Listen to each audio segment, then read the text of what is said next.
आकाशवाणी भोपाल से प्रस्तुत है आगर मालवा जिले की चिट्ठी। आलेख महेश शर्मा, वाचन स्वर दीपा सिंह।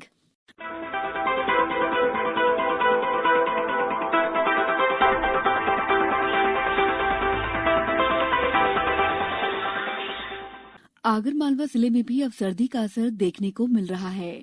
वहीं मावठे की बारिश के कारण हुए सर्द मौसम के चलते लोगों ने अपने पहनावे और खान पान में बदलाव किया है। मावठे की बारिश को गेहूं और चने की फसलों के लिए लाभकारी माना जा रहा है। मुख्यमंत्री शिवराज सिंह चौहान ने पिछले दिनों आगरमालवा जिले के ग्राम सालरिया स्थित एशिया के पहले गौ अभयारण्य गौ तीर्थ में कहा कि गौवंश संरक्षण के लिए अधिनियम बनाया जाएगा।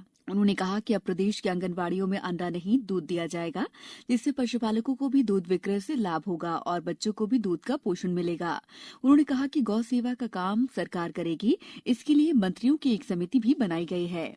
मुख्यमंत्री ने कहा है कि प्रदेश में लगभग 2000 गौशालाएं खोली जाएंगी, जिसका संचालन सरकार और समाज मिलकर करेंगे।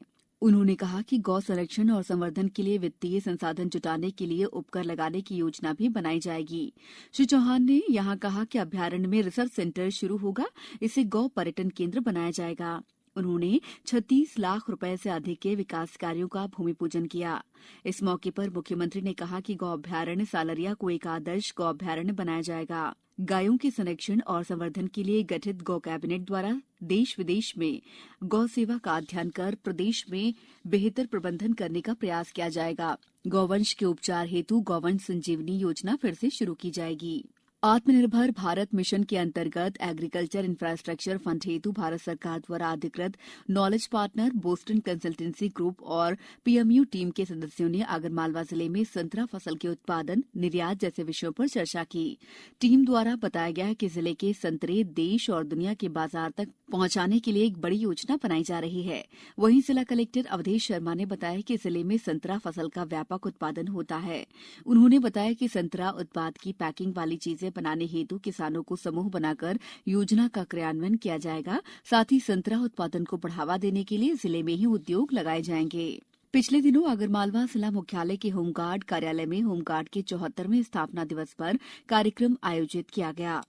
समारोह में कलेक्टर ने कहा कि होमगार्ड विभाग की सेवाएं सराहनीय हैं। कार्यक्रम में बताया गया कि होमगार्ड एक ऐसा संगठन है जो प्रशासन और पुलिस के मध्य एक कड़ी के रूप में कार्य करता है। होमगार्ड जवानों की सभी जिम्मेदारी महत्वपूर्ण है, लेकिन प्राकृतिक और अन्य प्रकार की आपदाओं में उनका दायित्व और भी महत्वपूर्ण हो जाता है। प्रधानमंत्री आदर्श ग्राम योजना के तहत आगरमालवा जिले के 5 गांवों में विकास कार्य कराए जाने के लिए पिछले दिनों एक बैठक हुई। बैठक में जिला कलेक्टर ने अधिकारियों को निर्देशित किया कि जिन गांवों की ग्राम विकास योजना पूरी हो चुकी है, उनका अनुमोदन समिति द्वारा किया जाए। आगरमालवा जिले की कानड़ और बड़ा गांव तथा आगरमालवा नगर पालिका में अनारक्षित वार्डों में एक वार्ड का आरक्षण महिलाओं के लिए करने हेतु पिछले दिनों हुई प्रक्रिया में आगरमालवा, कानड़ और बड़ा गांव के लिए क्रमशः वार्ड नंबर 2, 5 तथा 10 वार्डों का आरक्षण महिलाओं के लिए किया गया है। मुख्यमंत्री ग्रामीण स्ट्रीट वेंडर योजना के अंतर्गत आगरमालवा में पिछले दिनों लगाए गए जनपद स्तरीय शिविर में 576 ग्रामीण पथ विक्रेताओं का पंजीयन किया गया तथा विभिन्न बैंकों द्वारा मौके पर ही 54 प्रकरणों में ऋण वितरण की कार्रवाई की गई और 303 प्रकरणों को स्वीकृति दी गई। जिले में खाद्य सामग्री में मिलावट के खिलाफ अभियान चलाया जा रहा है। इसके तहत जिले में खाद्य सामग्री के कारोबारी प्रतिष्ठानों से खाद्य सामग्रियों के नमूने संग्रहण की कार्रवाई कर रहे हैं।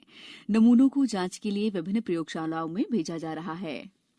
आगरमालवा जिले के किसानों का एक दल पिछले दिनों राजस्थान के दौरे पर भेजा गया। भ्रमण के दौरान जिले के किसानों को उद्यानिकी फसलें, संतरा, आम, मौसम्बी, अमरूद, प्याज, लहसुन और औषधीय फसलों के बारे में आधुनिक तकनीक की जानकारी दी जाएगी। जिले की चिट्ठी समाप्त हुई।